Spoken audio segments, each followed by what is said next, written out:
All right, time again for the biggest racing event in America coming up. The Indy 500 on Sunday is really the biggest race in the nation, the Daytona 500. Here to tell us all about it is auto expert Mike Caudill, who is live at the Speedway this morning. Mike, how's it going?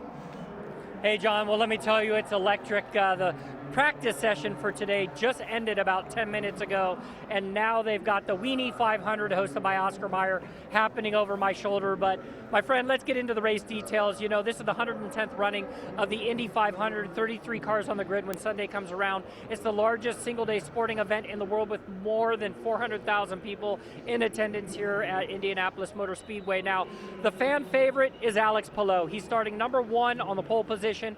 He's already got 4 wins this year. He won the Indy 500 last year, and on top of that all, he was the 2025 IndyCar champion.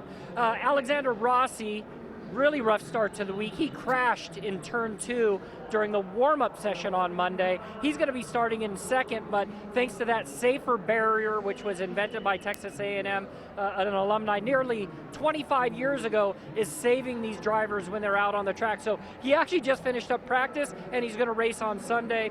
Starting in 26, Catherine Legg, 45-year-old, first ever female and oldest driver to attempt the double. That means she's going to race here at the Indy 500, and she's going to turn around and fly same day down to Charlotte for the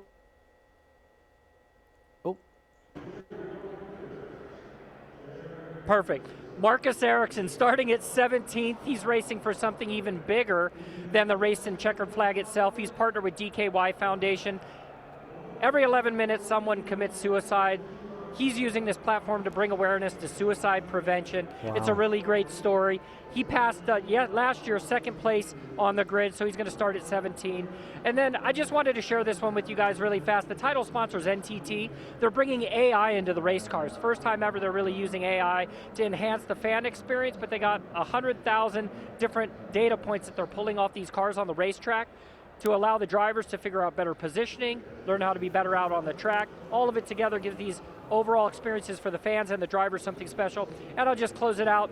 Sacramento, holiday, Memorial Day.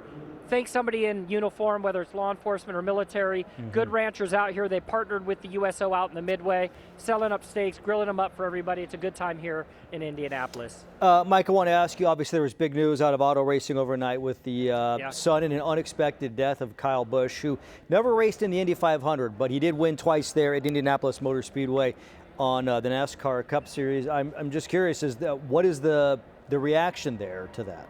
Yeah, well, we were setting up last night for today's live shots. About 5 o'clock, we started hearing text messages about his illness, and it wasn't more than an hour later. I talked to some of my inside contacts at NASCAR. This is a very small-knit community. Whether it's IndyCar or NASCAR, we're all part of the same family. Just sad. We're all heartbroken, in shock. I would say today, even out here, still a little bit of shock. But if there's one thing we know about Kyle Busch, one of the greatest guys, right? 234 wins, 2-time Cup champion. But the biggest thing is, if he were with us today, he would say, guys, put on those helmets, get out there on the track, win the race, enjoy it, right? Yeah. So, somber note, but we're all thinking about him, prayers with his family today. And they will be running the Coke 600, as you mentioned, this week as well. I'm sure there will be an honor for him at both races. Mike, thank you so much. Enjoy the race week. Slightly jealous we don't get to be there with you. Thanks, guys. All right, thanks, Mike.